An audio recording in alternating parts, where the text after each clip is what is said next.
is that we're seeing the lockstep obliteration of basically a global coup d'etat against democracy and constitutional rights across the globe. We're seeing the controlled demolition of liberal democracy.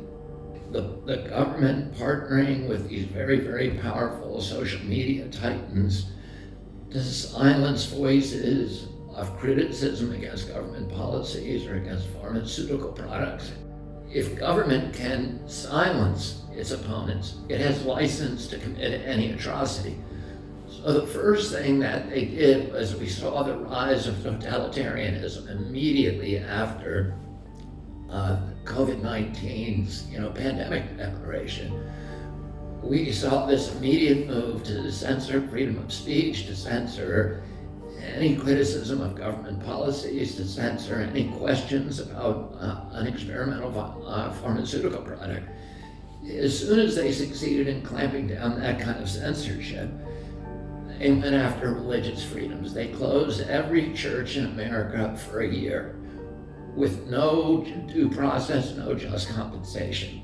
They got rid of property rights, which is an essential right in the U.S. Constitution. They closed down every business in our country for a year with no due process, no just compensation. They got rid of freedom of assembly by telling us we had to social distance, we had to lock down.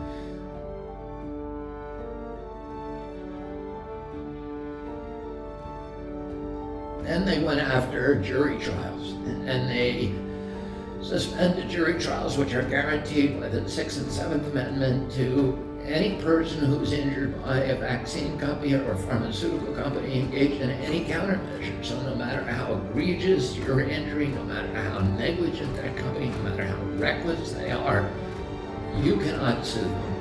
All of these rights in the U.S. Constitution have now been suspended. People died in 1789, in 1776 to 1780. Many Americans died to give us those rights, and in 1 year or 20 months, they're all gone. And now they're trying to impose vaccine passports.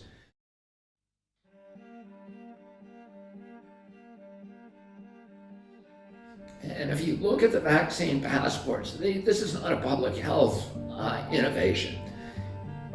The vaccines, nobody argues nowadays that the vaccines prevent transmission. The vaccines are failed vaccines. They do not prevent you from getting a disease. They do not prevent transmission. A person who's been vaccinated is equally likely to transmit the disease as somebody who's unvaccinated. So what is the justification for vaccine passports? It's not public health.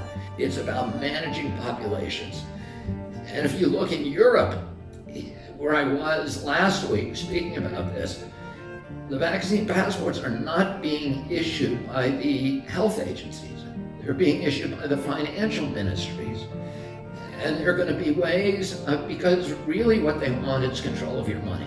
Because if they can control your money and they're at the same time simultaneously switching to digital currencies, which will allow them to track every transaction. If you buy cigarettes, if you buy beer, they can tax it, they can keep track of it, they can know your data, they now have programmable money, which they're using in China. So that if you fail to obey, if you don't get your vaccine or if you don't social distance, they're going to know it and they're going to be able to punish you. And they may punish you by saying, okay, for 10 days or until you get the vaccine, you cannot leave your home except to shop in a grocery store. And now your money will only work in grocery stores within 1 mile of your home.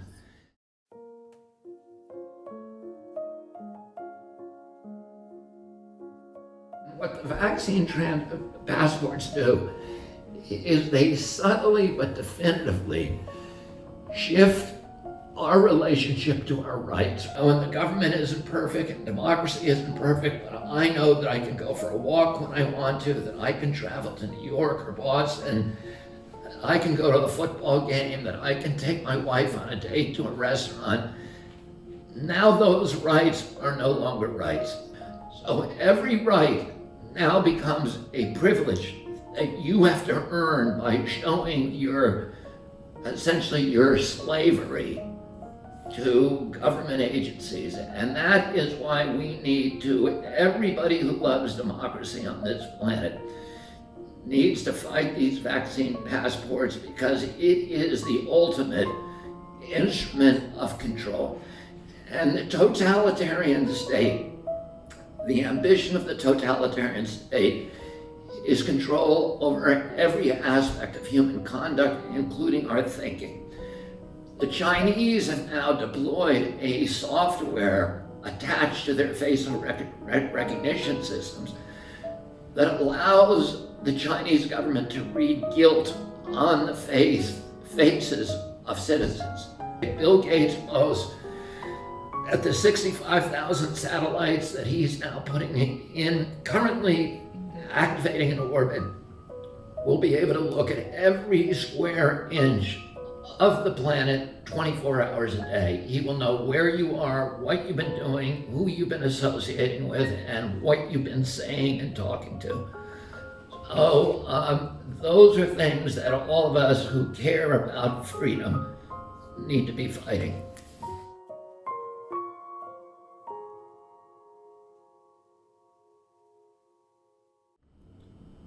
I mean, these Silicon Valley titans are the new aristocracy, and they are partnering with government to censor public speech. People like Mark Zuckerberg, Bill Gates, Jeffrey Bezos, who are doing the censorship, are also making billions of dollars on the lockdowns and the other government policies, which they are suppressing criticism while suppressing criticism of those policies. In my case, the White House has actually, and 17 attorney generals have actually told Mark Zuckerberg that he must censor me. So, and Mark Zuckerberg says that he's getting rid of throwing me off of Instagram because I posted vaccine misinformation.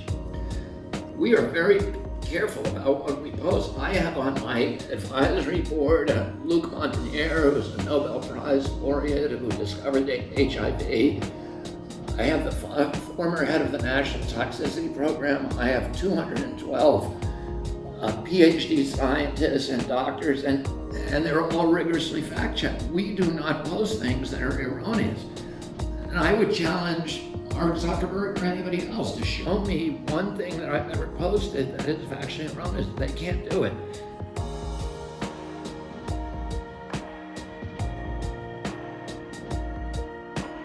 And my job is to wake up every day and start fighting, put on my combat fatigues, and go out and fight as hard as I can. And I think all of us need to live the same way.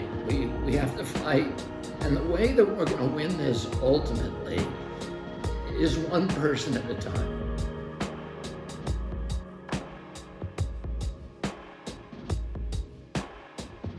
The problem is with propaganda, and Goebbels said this, Hitler's deputy Goebbels, who in some ways invented propaganda, he said that the bigger the lie you tell, the more likely that the public will believe it. And he said it's formulaic how you can get the public to believe things that aren't true. You have to first paralyze their brains with fear. So you have to saturate the environment with fear. You have to tell them that there's an enemy, and that the only one that can defend them is, the doctor in the white lab coat, or the general on the white horse, or the man with the little mustache, that he's their defender. And everybody, if you look at CNN, it's the big lie every day. People are being manipulated with fear. Their capacity for critical thought is being disabled. And they are being told, here is the narrative. Vaccines work, they are safe. People who disagree with that are dangerous people, they're outsiders. There are people who should be attacked, should be marginalized, should be vilified, should be gaslighted. The people who are not getting vaccines, who are believing the lies on the internet instead of science,